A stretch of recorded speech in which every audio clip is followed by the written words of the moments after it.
네, 반갑습니다. 5월 4일 화요일 마감 시황입니다.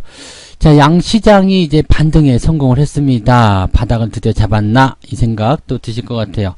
아침하고 완전히 다른 분위기, 오후가 되면서 이제 극적인 상황이 또 연출이 됐는데, 자, 이렇게 반등이 일단은 나왔는데, 이것이 이제 연속성을 만들어내야 되겠죠? 그래서 오늘만 반등 나간다고 되는 것이 아니라, 내일, 추가적인 상승이 또 나타나 줘야지만이 주가가 이제 저점을 잡았다 이렇게 확인하실 수가 있을 겁니다. 자, 그 이야기 이제 차트를 보면서 설명을 좀 드릴 거고요. 자, 오늘 수급 보시면 연기금은 매수로 전환이 됐습니다. 뭐 장중에 매도로 전환이 된다, 뭐 움직임이 나쁘다 이런 얘기가 있었습니다만, 외국인은 매도를 지속했지만 매도 규모를 줄여줬고요. 그 다음에 연기금이 매수로 마무리가 되는 모습입니다. 자, 그렇게 되다 보니까 이제 시총 상위권 대형주들의 낙폭이 축소가 되면서 지수가 반등에 성공하는 모습이었고요. 당연하게도 계좌에도 변화가 생겼을 겁니다. 잘 버티셨다라면은 계좌가 내려가는 모습에서 다시 상승 쪽으로 전환되는 모습을 확인하셨을 것 같은데, 자, 버티는 거예요. 버티는 거. 잘 버티는 것만이 지금 현재 시점에서 이기는 방법이죠. 이미 하락 추세가 많이 진행이 됐기 때문에 여기서는 이제 반등을 기다리면서 최대한 내가 가진 종목들을 버티게 만드는 거, 그리고 이겨내는 거죠. 그 다음에 반등이 나올 때 계좌의 어떤 회복을 노리는 그런 전략들이 좀 필요하다고 보시면 되겠습니다. 차트 보도록 하겠습니다. 네, 종합주가지수 상황 보시면은요, 일단 3100포인트 뭐 근처까지 왔어요. 뭐 3110인데 이게 3100이냐 뭐 이렇게 얘기하시면 곤란하죠. 근데 어쨌든 3100포인트 정도 수준에서의 지지선 역할을 좀 충분히 해놨다 보시면 될 것 같고요. 자, 아래쪽 꼬리를 달고 올라갔기 때문에 상당히 보긴 좋습니다. 그리고 이제 종가 기준이 이제 오늘 상승 흐름에서의 마무리라고 보시면 될 것 같죠. 그리고 그다음에 RSI 지표가 50포인트를 이제 막 진행하는 모습이기 때문에 추가 상승 나오더라도 충분하다 보실 수 있겠습니다.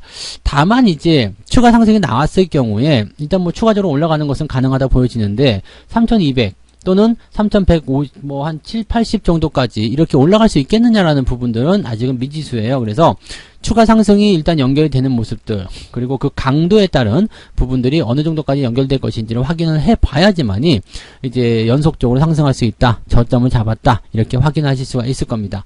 그리고 3200을 넘지 못한 상태에서의 반등은 별로 의미가 없어요. 왜냐면 주가라는 것이 고점 찍어내고 반등 나갔지만은 전고점 넘지 못한다라면 이것은 계속 압박이 있다는 얘기나 마찬가지거든요. 전고점에서 압박이 계속 생기게 된다면 어떻게 될까요? 주가는 옆으로 다시 흐르게 되어 있습니다. 이러다가 상황이 안 좋아지면 지지선을 다시 깰 수도 있겠죠. 그래서 지금은 일단 3200포인트를 넘겨주는 흐름이 나타나야지만 본격적인 상승이다라고 볼 수는 있습니다. 하지만 양봉이 하나 정도만 더 붙어준다고 하더라도 기술적 반등에서의 기대감은 충분히 가져갈 수가 있을 겁니다. 그러면 이제 매수를 조금씩 가담하셔도 괜찮을 것 같다라는 판단이 좀 들기 때문에 그런 관점들이 나올 것인지 여부를 좀 확인하셔야 되겠고요. 뭐 오늘 같은 날은 이제 매수를 공격적으로 들어가지 않았으면 좋겠다라고 말씀드렸던 이유는, 오늘 이렇게 양봉 하나 붙었다고 해가지고 주가가 그냥 무조건 올라가는 건 아니거든요. 다시 떨어질 수도 있어요. 그러니까 다시 하락하게 됐을 경우에는 오늘 같은 날 바닥인 줄 알고 매수가 들어갔는데 다음날 다시 떨어진다, 이렇게 됐을 경우에는 충격이 더 커질 수가 있습니다. 왜냐면 비중이 더 커졌기 때문이죠. 그래서 그런 부분들을 방지하고자 이제 반등에 대한 포지션을 확인하고 들어가자라고 말씀 좀 드린 거죠. 자, 코스닥 같은 경우도 마찬가지예요. 생각보다 많이 내렸다라는 부분들이 일단은 코스닥을 끌어올리는 중요한 요인이 됐던 것 같습니다. 그냥 그대로 하락해서 마무리가 됐다라면 이제 30포인트 아래로 떨어지면서 과매도가 나왔겠죠. 근데 지금은 이제 올려주면서 40포인트까지 RSI 지표를 만들어냈고요. 지지선 때는 일단 950포인트 정도 있었죠. 950포인트 이 아래로 꺼지게 된다라면, 내려가게 된다라면 이제 수급적인 측면이라든지 버티고 있었던 물량들이 튀어나올 가능성이 높습니다. 그래서 그런 거에 대한 어떤 부담감이 좀 있었는데 지지선 터치 잘 했고요. 반등 나가면서 상승 마무리가 좀 됐습니다. 자, 코스닥은 올라가야 될 선이 굉장히 높아요. 지금 직전 고점까지는 좀 힘들다 보시면 되겠고요. 1000포인트 정도대의 저항선이 있거든요. 그래서 지금은 일단 이 기술적 반등이 1000포인트대로 근접하거나 아니면 넘어서는 모습이 나타나 줘야지만이 추가 상승에 대한 가능성들을 더 크게 열어볼 수 있다 보시면 되겠습니다. 물론 다음날 이제 목요일이겠죠. 목요일날 이제 추가 상승이 얼마만큼 나올 것이냐, 그것도 이제 가장 중요한 포인트가 되긴 할 것 같습니다. 그래서 그런 정도의 관점까지만 보시면 될 것 같고요. 마찬가지로 코스닥 역시도 오늘 당장 매수를 하는 것이 아니라 추가 상승에 대한 여부, 안정화되고 있는지 여부를 확인한 다음에 매수를 들어가시는 것이 유리하다고 보시면 되겠습니다. 수급 보도록 하죠. 네, 수급 보시면은요, 연기금이 매도 규모가 크진 않습니다. 매수 규모가 크진 않은데 320억 순매수예요. 그래서 뭐 매도로 바뀔 것이냐 아니냐에 대한 관점도 굉장히 많이 있었습니다만 그래도 320억 순매수로 마무리가 돼서 그나마 좀 다행이지 않나. 연기금 순매수 오랜만에 보는 것 같아요. 자, 투신권에서도 이제 추가 상승이 나올 것이다라는 얘기가 좀 있었기 때문에 769억 원 정도 순매수 들어갔고요. 금융투자에서도 718억 정도 순매수가 들어갑니다. 그래서 기관들 움직임들이 이제 외국인보다도 더 많은 매수량을 만들어내게 되면서 주가를 올리는데 역할을 좀 했다. 약 방어주적인 역할을 좀 했다라고 보시면 되겠죠. 그래서 기관의 움직임이 이제 대형주 쪽의 움직임을 가져가면서 지수를 잡아주는 그런 역할을 좀 했을 것이다 보시면 되겠고요. 그럼에도 불구하고 외국인이 계속 팔았다라면 이것은 뭐 말짱 도루묵이었을 거예요. 근데 장 후반부 들어서면서 슬슬 올라오다가 결국에는 700억대까지 매도를 축소해줬다라는 거, 이 부분도 주가가 올라가는 것에 대한 어떤 일조를 하는 부분이었을 것이다 라고 생각하시면 되겠습니다. 자, 시총 상위권 종목도 봐야 되겠죠.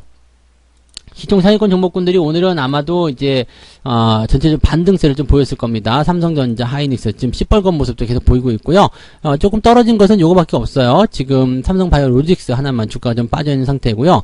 바이오기 때문에 그런지 모르겠습니다만 요거 떨어져 있는 모습이고요. 셀트리온이 지금 4%대 반등을 좀 한 모습이에요.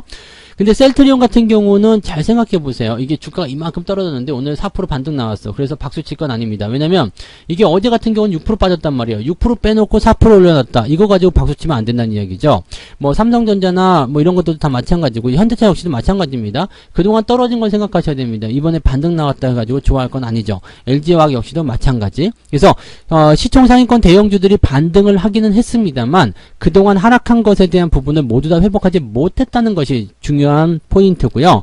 뭐 모두 다 회복하지 못했기 때문에 무엇보다도 연속 상승이 나와줘야지만이 추가적인 어떤 지지선 확보라든지 이런 것들이 가능하다고 보시면 되겠습니다. 코스닥 같은 경우도 많이 올랐어요. 오늘 셀트리온 헬스케어라든지 제약 다 올랐는데 역시 마찬가지로 하락한 부분들을 많이 회복하지 못했기 때문에 저점을 잡았다라고 확인하기는 조금 어렵고요. 추가 하락이 없이 반등이 진행된다면 기대감은 가져볼 수 있다 정도로만 생각하시면 되겠습니다. 자, 여기가 저점이다 라고 그 누구도 장담할 수가 없는 구간이기 때문에 조심하셔야 된다는 것은 변함이 없겠습니다. 자, CJ ENM이 계속 올라가고 있어요. 오늘 3%대 상승하면서 이제 시총 8위까지 올라갔는데 얼마 남지 않았죠. 네, 이런 상태로 계속 올라가고 시총 상위권 종목군들이 내려오게 된다면 주가가 계속 올라가면서 시총 상위권에 진입할 수 있는 가능성이 열리게 됩니다. CJ ENM 같은 경우는 이제 아직은 저점이에요. 그러니까 위쪽에서 조정을 받고 있는 종목들하고 좀 다른 게 지금 CJ ENM은 저점권에서 움직이고 있고 반등이 진행될 수 있는 상황이 있고 또 위쪽에 있는 종목군들은 공매도의 공략을 받게 되면서 주가가 더 빠질 수 있는 상황이기 때문에 시총은 계속 뒤집어질 수 있다라고 판단하실 수 있을 것 같습니다. 그래서 뭐 HLB라든지 뭐 CJ ENM 이런 것들을 금방 뒤집을 수 있는 상황이 되지 않을까 이렇게 판단되고요. 자, 이 상태로 CJ ENM이 조금 더 올라가 주게 된다라면은 그래도 시총 차이가 많이 나지 않는 구간대, 즉 시총 5위 정도까지는 올라설 수 있지 않겠느냐라고 판단됩니다. 그러면 SK 머티리얼즈나 펄 어비스를 제껴야 된다는 얘기인데 펄 어비스 같은 경우는 지금 하락 추세죠. HLB도 역시 마찬가지 하락 추세. 지금 SK 머티리얼즈 같은 경우는 버티고 있는 상황이긴 한데 이 부분에서 횡보가 나가고 CJ ENM이 올라가 준다라면 뭐 충분히 이제 시총을 뒤집어 엎는 상황도 가능하다 보시면 되겠죠. 근데 아직까지는 뭐 이런 것들은 예상일 뿐이니까 너무 많이 기대감은 가지실 필요는 없겠습니다만 그래도 CJ ENM에게 거는 기대감은 조금 생기지 않겠느냐라고 보시면 되겠습니다. 자, 어쨌든 시총 상위권 종목군들이 이렇게 반등세를 보이게 되면서 계좌에 대한 포인트들도 조금씩 좋아졌고요. 시장 상황이 좋아지게 되면서 시총 상위권 종목들 안 가지고 있는 분들 역시도 계좌의 상황들이 조금씩 좋아지는 모습들을 경험하셨을 것이라고 보시면 되겠습니다. 개별주 중에서는 오늘 한국선제가 상한가 마감을 했죠. 잔량 같은 경우도 지금 170만 주 나와 있기 때문에 이 정도면 괜찮아요. 이 정도면 뭐 목요일날 한 번 더 추가 상승이 나타날 수 있다 정도로 계산을 해볼 수가 있습니다. 그래서 갖고 계신 분들은 홀딩하시면서 추가 상승에 대한 기대감들을 키워가시는 것은 좋을 것 같다 판단이 드네요. 모두 축하드려야 될 내용이겠죠. 자, 그 다음에 매매 동향 보도록 합니다. 오늘 기관 같은 경우 레버리지 매수였어요. 즉, 주가가 올라갈 것이다 라고 베팅을 하고 있는 부분이라고 생각하시면 되는데, 과연 얼만큼 올라갈런지는 조금 더 두고 보긴 해야 되겠습니다만, 지금은 일단 그런 것 같아요. 레버리지든 인버스든 그런 그 ETF 쪽을 매수하실 이유는 없을 것 같아요. 지수를 추종할 이유는 없을 것 같고요. 지수가 일단은 저점권에서 반등을 하고 있기 때문에, 뭐, 레버리지에 대한 단기적 상승은 가능할 수도 있습니다. 그렇지만, 여전히 갇혀있는 부분이기도 하고, 저점이라는 확신이 없기 때문에 레버리지나 인버스 쪽 매수가 들어가기는 조금 이르다라고 보시면 되겠습니다. 자, 반면에 이제 기관들이 오늘 지수를 받아준 것은 이제 삼성전자라든지 현대차, 이노베이션, 뭐 셀트리온 등등등 매수가 많이 들어갔죠. 시총 상위권 종목을 매수하게 되면서 주가가 더 빠지는 것을 방지해줬다라고 봐주시면 되겠습니다. 그 외에는 이제 뭐 SK텔레콤 같은 경우 매도가 좀 들어가 있는 모습이죠. 네. 외국인 거 볼게요. 외국인들은 현대모비스는 조금 돌리는 모습이 있어요. 그러니까 요거 같은 경우는 다른 부품주랑은 다르게요. 많이 안 올라갔죠. 그래서 저점 지지가 좀 가까이에 있습니다. 이게 어떤 거하고 비슷하냐면 SK이노베이션하고 좀 비슷하다 보시면 되겠어요. 그래서 SK이노베이션 같은 경우에 차트를 보게 되시면 이것도 다른 화학주들보다는 많이 안 올라갔죠. 다른 배터리보다 많이 안 올라갔잖아요. 그래서 올라갔다 내려온 그 포인트가 굉장히 얇았어요. 그리고 나서 돌리면서 주가가 반등세를 보였는데 현대모비스 의 모양새가 지금 그것과 좀 비슷하게 움직이고 있다라고 보시면 되겠죠. 그래서 자동차 관련주들이 지금은 안 좋은 상황을 보이고 있음에도 불구하고 요 종목 같은 경우는 조금 더 괜찮은 모습, 또 일찍 조정을 받았다라고 보시면 되겠죠. 현대 위아하고는 모양새가 확실히 다르다는 것을 우리가 생각해 볼 수 있는 포인트가 아닌가 생각합니다. 그래서 그런 부분도 같이 참고해 보시면 좋겠네요. 자, 외국인은 인버스 쪽 매도가 들어갔습니다. 일단 주식을 매도를 하고 있지만 인버스를 매도하고 있다는 것도 좀 특이한 부분이에요.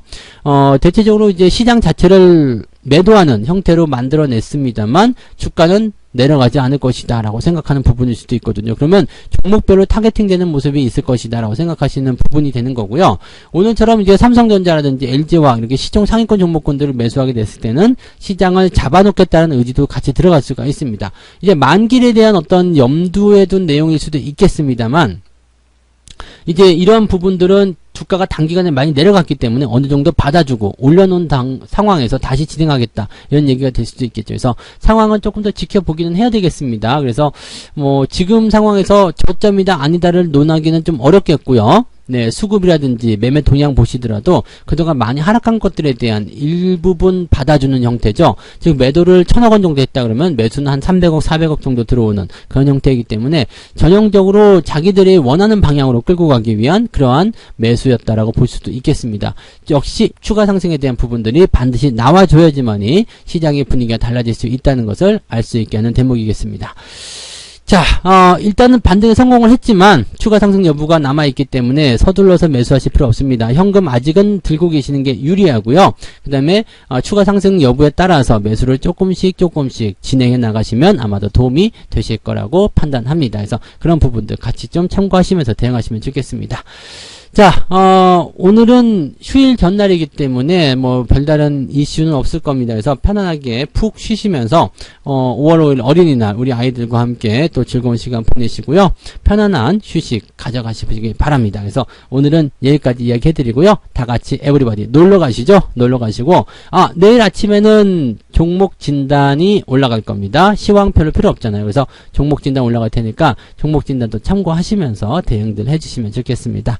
자, 편안한 휴식 되시기 바라고요. 저는 여기서 마무리하도록 하겠습니다. 고맙습니다. 본 방송에서 제공되는 모든 정보는 투자 판단의 참고 자료이며 투자의 최종 책임은 본 방송을 이용하는 본인에게 있습니다.